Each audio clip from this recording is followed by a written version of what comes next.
எந்த மாநிலத்திலும் இந்தியை எதிர்க்கவில்லை என்பதற்காக நாம் எதிர்க்காமல் இருப்பதில்லை. இந்தியாவிலே வேறு எந்த மாநிலத்திலும் நீட்டை எதிர்க்கவில்லை என்பதற்காக நாம் எதிர்க்காமல் இல்லை.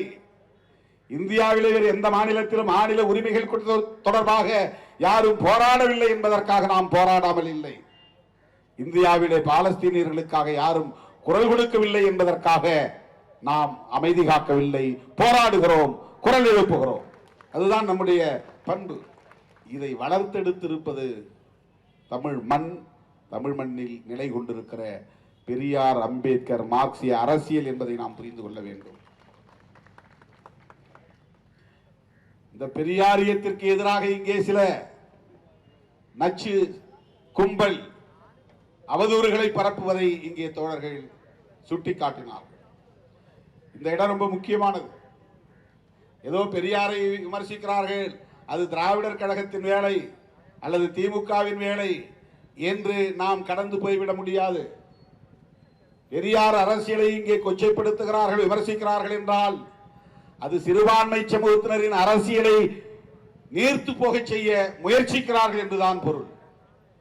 பெரியார் அரசியலை கொச்சைப்படுத்துகிறார்கள் என்றால் அது அம்பேத்கரிய அரசியலை செயலிழக்க செய்ய முயற்சிக்கிறார்கள் என்றுதான் பொருள். பெரியாரிய அரசியலை கொச்சையாக விமர்சிக்கிறார்கள், அவதூறு பரப்புகிறார்கள் என்றால் அது மார்க்சிய அரசியலுக்கு எதிரான நடவடிக்கை என்றுதான் பொருள். இளம் தலைமுறை இதை புரிந்து கொள்ள வேண்டும். ரொம்ப முக்கியமான ஒரு புள்ளி இது.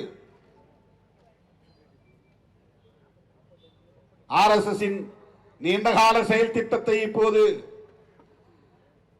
சிலர் பெரியாரை விமர்சிக்கிறோம், திராவிடத்தை விமர்சிக்கிறோம் என்கிற பெயரால் அவர்களுக்கு துணை போகிறார்கள். அதை நாம் வேடிக்கை பார்த்தால் தமிழ்நாடும் வட இந்திய மாநிலங்களை போல சொரணை கெட்ட மாநிலமாக மாறும் நிலை ஏற்படும். எந்த எதிர்ப்புணர்வும் இல்லாமல் போய்விடும், போர்க்குணம் இல்லாமல் போய்விடும். கருத்தியல் அடிப்படையிலே மக்களை அணிதிரட்டுகிற அரசியல் படுத்துகிற முயற்சி இல்லாமல் போய்விடும். மனித உரிமைகளுக்காக இப்படி போராடுகிற இந்த போர்க்குணம் நேர்த்து போகும். சொந்த சோதரர்களுக்கு இடையிலான சாதிய முரண்களையும் மத முரண்களையும் அவர்கள் கூர்மைப்படுத்துகிறார்கள். சாதி பெருமையை உயர்த்தி பிடிக்கிறார்கள். இதையெல்லாம் நாம் வேடிக்கை பார்த்துக் கொண்டிருக்க முடியாது, அமைதி காத்திருக்க முடியாது. இப்படி நாம் போராடுவதால் பாலஸ்தீனர்களுக்கு விடுதலை கிடைத்து விடுமா? இஸ்ரேலியர்களின் ஆதிக்கத்தை தகர்த்தெறிய முடியுமா? நாள்தோறும் அங்கே விழுந்து கொண்டிருக்கிற நச்சு குண்டுகளை தடுத்து நிறுத்த முடியுமா? கொத்து குண்டுகளை தடுத்து நிறுத்த முடியுமா என்ற கேள்வி பலரால் எழுப்பப்படும். அதுவல்ல, நம்முடைய உணர்வுகள் கூர்தீட்டப்பட வேண்டும். இது போன்ற அநீதிகள் இழைக்கப்படுகிற போது அமைதி காக்காமல் வெகுண்டிருந்து போராடக்கூடிய அந்த வீரியம் கூர்மைப்படுத்தப்பட வேண்டும். அதற்கான ஒரு களம்தான் இன்றைய பேரணி, இன்றைய போராட்டம். எப்போதும் அந்த வீரியத்தை நாம் கட்டி காப்பாற்ற வேண்டிய தேவை இருக்கிறது, அடைகாக்க வேண்டிய தேவை இருக்கிறது.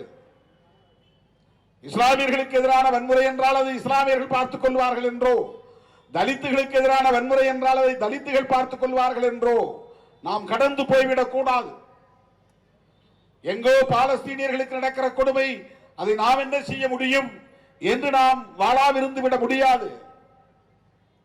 எங்கே அநீதி இழைக்கப்பட்டாலும் கொதித்து எழுகிற போர்க்குண நமக்குள்ளே எப்போதும் கனன்று கொண்டே இருக்க வேண்டும்.